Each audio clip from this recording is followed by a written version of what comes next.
മാതാവിനെ കണ്ടപ്പോൾ ഈ മാലാക പണ്ടേ അറിയാവുന്ന ഒരാളെ പോലെ, നല്ല പരിചയമുള്ളവരെ പോലെ ഒരു ഹലോ പറയാണ്, സ്വസ്തി പറയാണ്.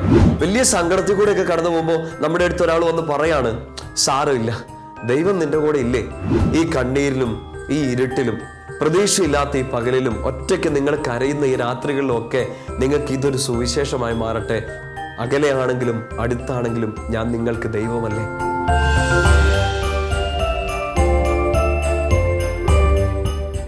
പിതാവിന്റെയും പുത്രന്റെയും പരിശുദ്ധാത്മാവിന്റെയും നാമത്തിൽ ആമേൻ. നമുക്ക് ചേർന്ന് പ്രാർത്ഥിക്കാം. സ്വർഗസ്ഥനായ ഞങ്ങളുടെ പിതാവേ, അങ്ങയുടെ നാമം പൂജിതമാകണമേ, അങ്ങയുടെ രാജ്യം വരണമേ, അങ്ങേ തിരുമനസ് സ്വർഗത്തിലെ പോലെ ഭൂമിയിലുമാകണമേ.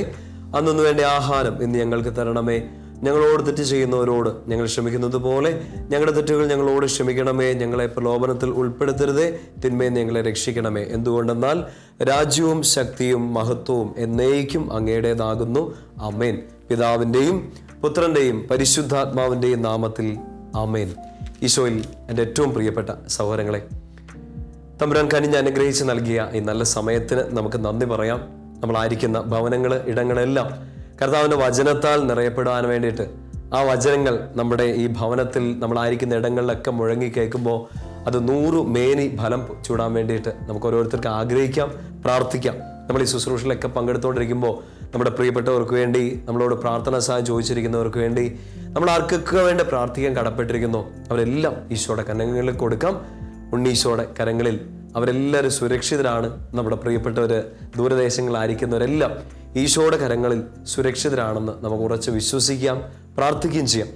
നമ്മൾ ഈ ദിവസങ്ങളിൽ, ഈ ചെറിയ നോമ്പിൻ്റെ ഈ ദിവസങ്ങളിലൊക്കെ ക്രിസ്മസുമായിട്ട് ബന്ധപ്പെട്ട് ഉണ്ണീശോയുടെ കുഞ്ഞു കുഞ്ഞു കാര്യങ്ങൾ, പരിശുദ്ധ അമ്മയുമായി ബന്ധപ്പെട്ട കാര്യങ്ങളൊക്കെ നമ്മളിങ്ങനെ ധ്യാനിക്കാറ്. കർത്താവ് ഓരോ ദിവസവും നമുക്ക് ഓരോ ബോധ്യങ്ങൾ നൽകുകയാണല്ലോ അല്ലേ. ഓരോ കാര്യങ്ങളെക്കുറിച്ച് നമുക്ക് മുന്നോട്ട് പോകാൻ, നമ്മുടെ ഭയം ഒഴിവാക്കാൻ, കർത്താവിൽ ആശ്രയിക്കാൻ, എല്ലാ കാര്യത്തിലും കർത്താവിനെ മുറുകെ പിടിക്കാനും, അങ്ങനെ മുറുകെ പിടിക്കുന്നവർക്ക് കാത്തിരിക്കേണ്ടി വന്നാലും കർത്താവ് ഈ നാണക്കേടെല്ലാം മാറ്റും, ലജ്ജിക്കാൻ ഇടവരുന്നില്ല, കണ്ണുനീരൊക്കെ മാറുമെന്ന ബോധ്യം ഈ ദിവസങ്ങളിലൊക്കെ ഈശോ നമുക്ക് നൽകുകയായിരുന്നു. കർത്താവിൻ്റെ സുവിശേഷം നമ്മൾ കേട്ടുകൊണ്ടിരിക്കുകയാണ്.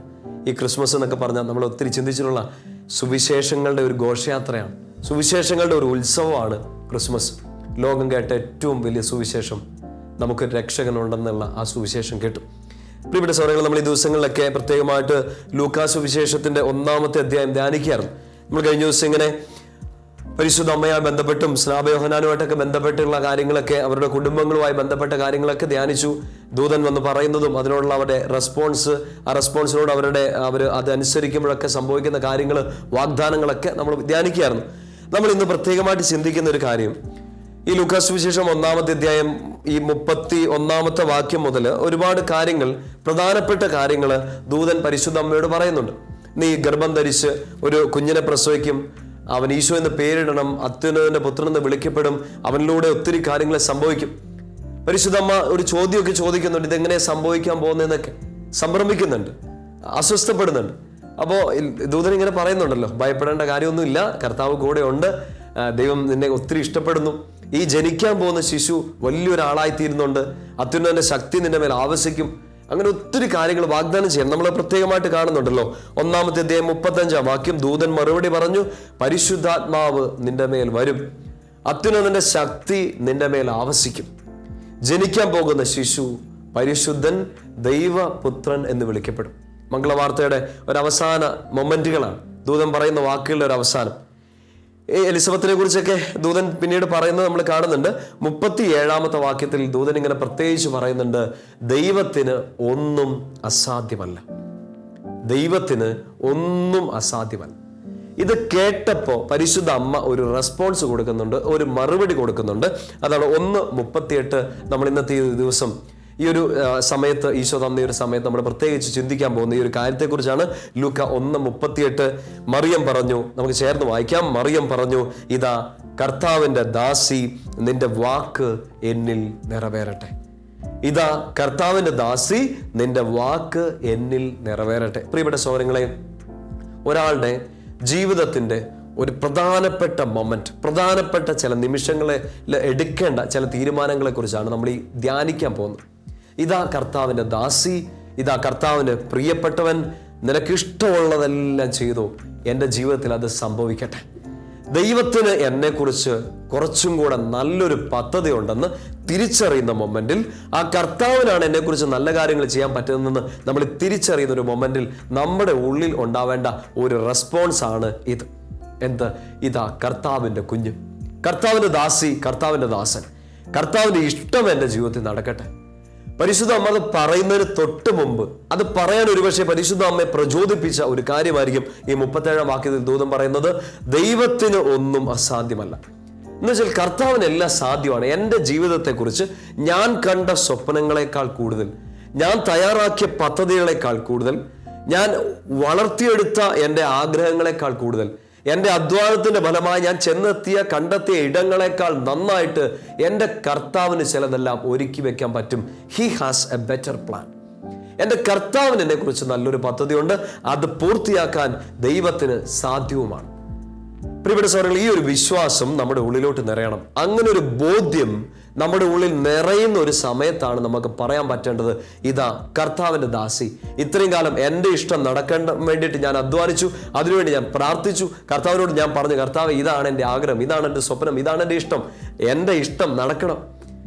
പക്ഷെ എൻ്റെ ദൈവത്തിന് എന്നെക്കുറിച്ച് നല്ലൊരു പദ്ധതി ഉണ്ടെന്നും ആ ദൈവത്തിന് ഞാൻ അസാധ്യമെന്ന് ചിന്തിക്കുന്ന കാര്യം പോലും എൻ്റെ കർത്താവിന് സാധ്യമാണെന്ന ഒരു ആത്മീയ ബോധം ഉള്ളിൽ നിറയുന്ന സമയത്ത് പരിശുദ്ധ അമ്മയെ പോലെ നമുക്ക് പറയാൻ പറ്റണം, ഇതാ കർത്താവിൻ്റെ ദാസി, കർത്താവിൻ്റെ ദാസൻ, എൻ്റെ ദൈവത്തിൻ്റെ ഇഷ്ടം എൻ്റെ ജീവിതത്തിൽ നടക്കട്ടെ.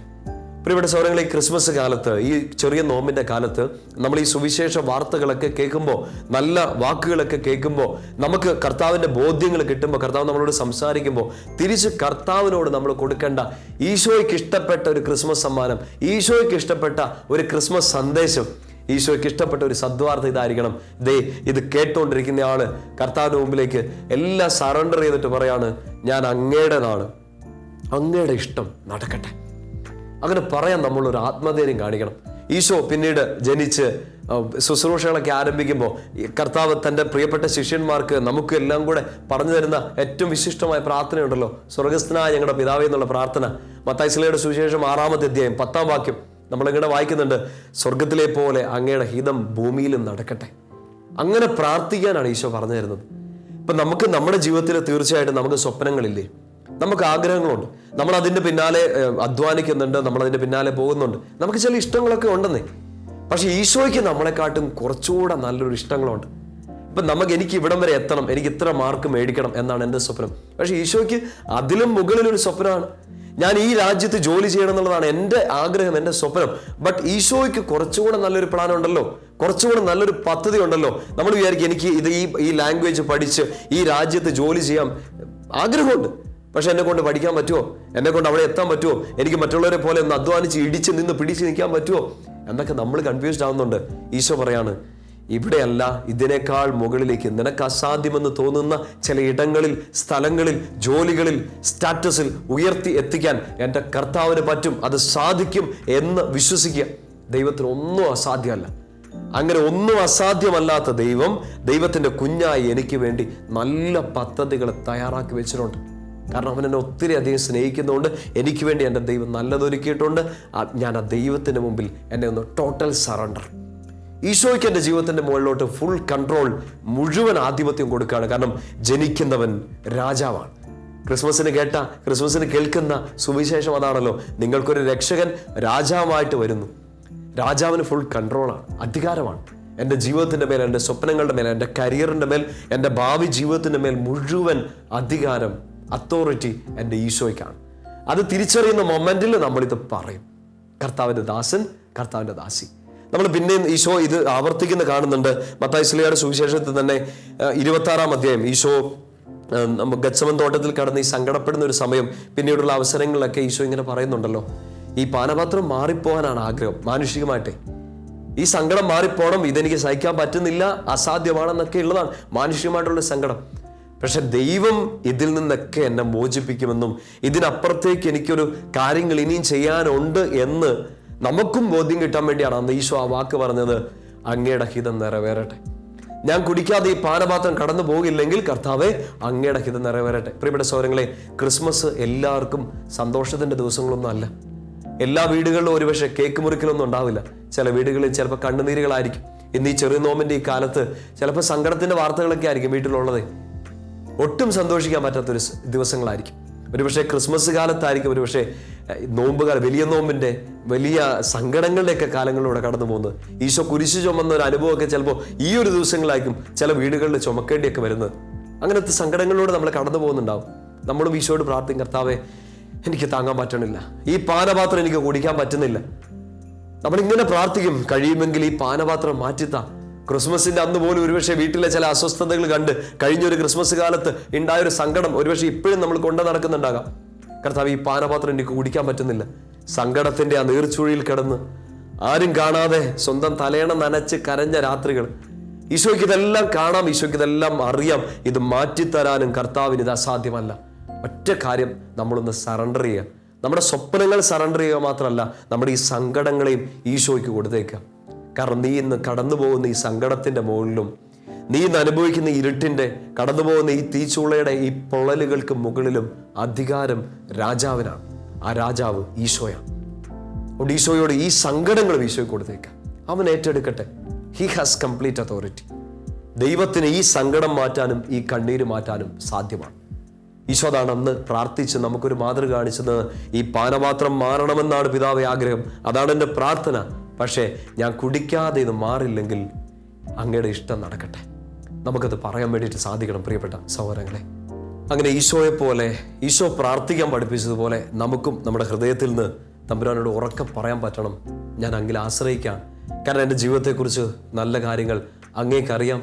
ഞാൻ എൻ്റെ ജീവിതത്തെ ടോട്ടലി നിൻ്റെ മുമ്പിലേക്ക് സറണ്ടർ ചെയ്യാം. പ്രിയപ്പെട്ട സഹോദരങ്ങളെ, ഈ സറണ്ടർ ചെയ്യുക, അതായത് ദൈവത്തിൻ്റെ മുമ്പിലേക്ക് ഈ ഫുൾ ഒരു ആശ്രയത്തെ, നമ്മൾ അധ്വാനിക്കുന്നുണ്ട്, നമ്മൾ കാര്യങ്ങൾ സ്വപ്നം കാണുന്നുണ്ട്, എന്നാൽ ഈശോയ്ക്ക് ഇതിനെക്കാട്ടും കൂടുതൽ എൻ്റെ ജീവിതത്തിൽ ചെയ്തു തരാൻ പറ്റും എന്നൊരു തീരുമാനം, അതൊരു വലിയൊരു ആശ്രയത്താണല്ലോ. ചിലപ്പോൾ ആളുകൾ പറയും ഇതൊരു ബ്ലൈൻഡ് ബിലീഫ്, കർത്താവിനെയൊക്കെ അങ്ങനെയൊക്കെ ആശ്രയിക്കാൻ പറ്റുമോ, നമുക്ക് ബാക്കി കാര്യങ്ങളൊക്കെ ചെയ്യണ്ടേ എന്നൊക്കെ ചിന്തിക്കും.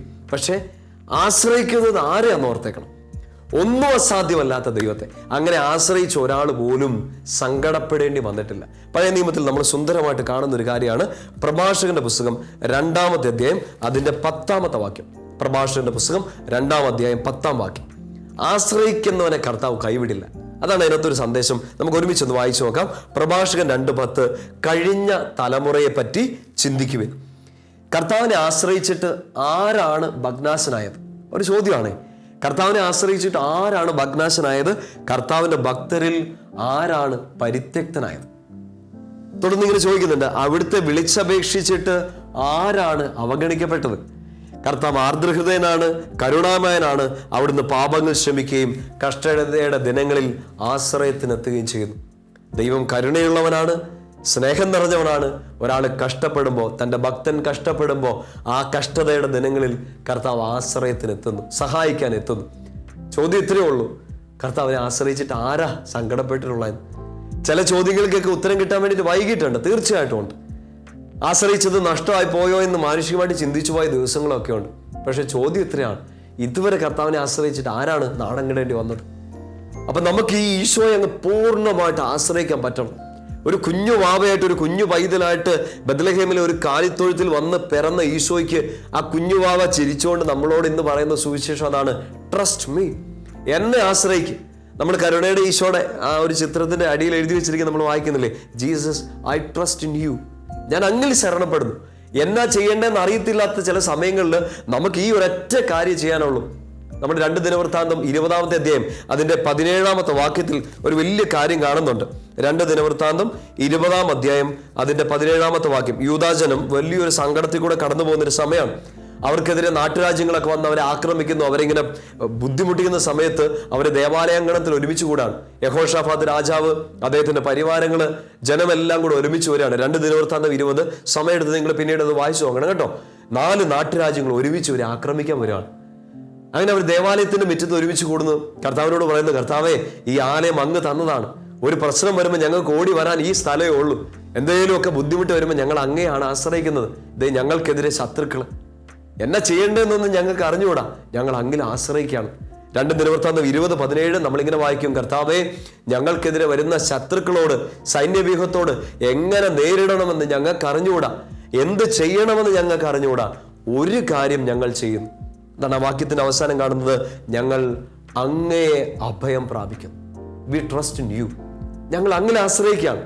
ഈ ശത്രുക്കൾ എവിടെയുണ്ട്, ഈ ബുദ്ധിമുട്ടിക്കുന്നവർ ഇവിടെയുണ്ട്.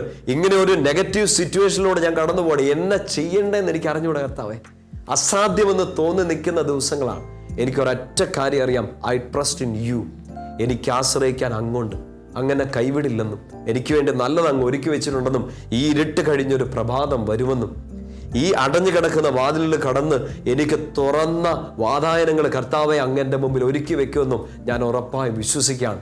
തടസ്സങ്ങളുടെ ഒരു ഘോഷയാത്ര എൻ്റെ മുമ്പിലുണ്ട്. ബുദ്ധിമുട്ടുകളുടെ ഒരു പർവ്വതം എൻ്റെ മുമ്പിലുണ്ട്. എന്നെ തളർത്തിക്കളയുന്ന തിരുമാലകൾ ഓരോ നിമിഷവും എൻ്റെ ജീവിതത്തിലേക്ക് അടിച്ചു കയറുന്നുണ്ട്.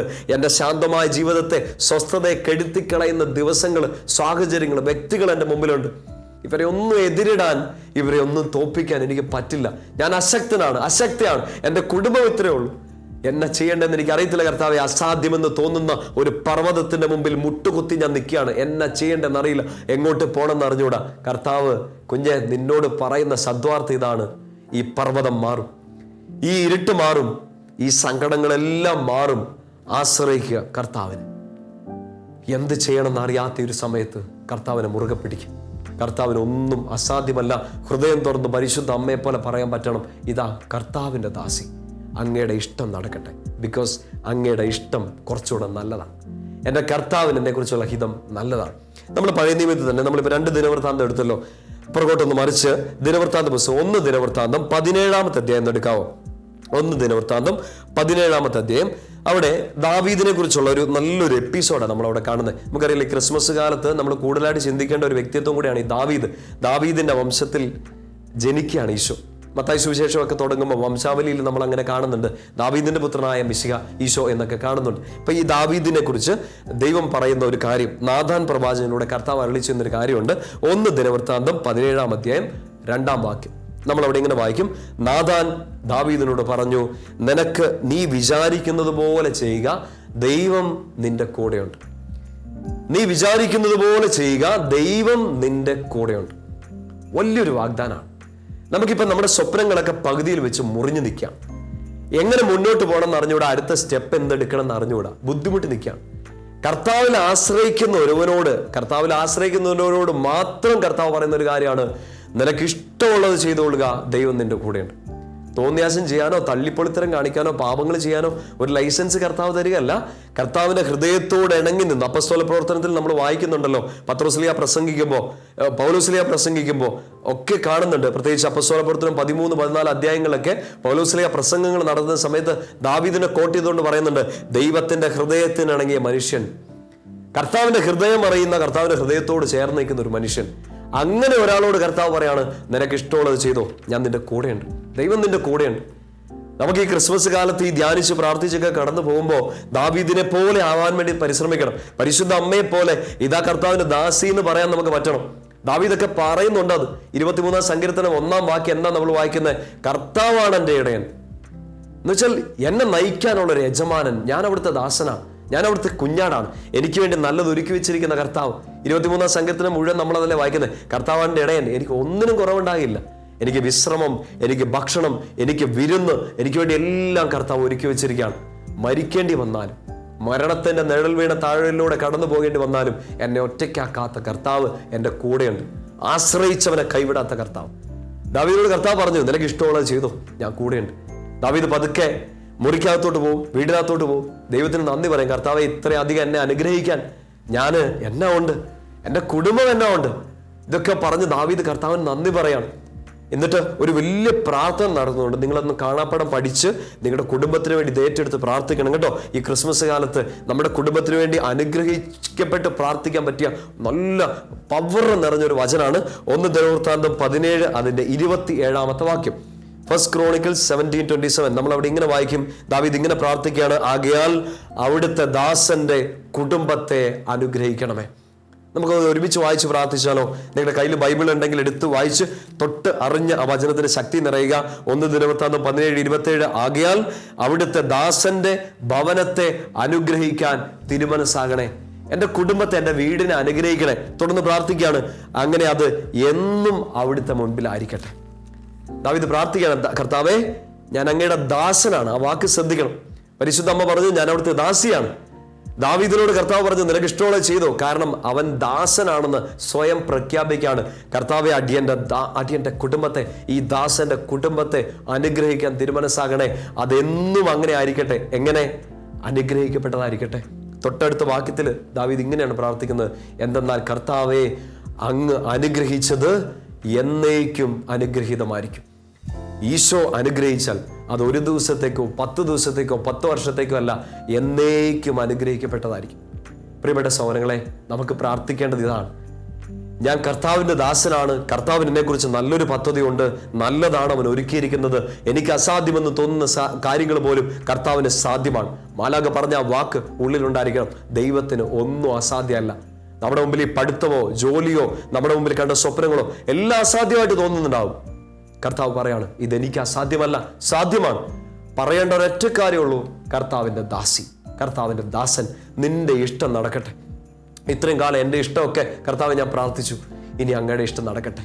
അങ്ങനെ പറയാൻ സാധിക്കുന്ന ഒരു മൊമെന്റിൽ കർത്താവ് ദാവീദിനോട് പറഞ്ഞ പോലെ നമ്മളോടും പറയും, നിനക്കിഷ്ടമുള്ളത് ചെയ്തോ, കാരണം നിന്റെ കൂടെ ഞാനാണ്. തെറ്റൊന്നും ചെയ്യാൻ നിനക്ക് പറ്റില്ല, തിന്മയൊന്നും ചെയ്യാൻ നിനക്ക് പറ്റില്ല.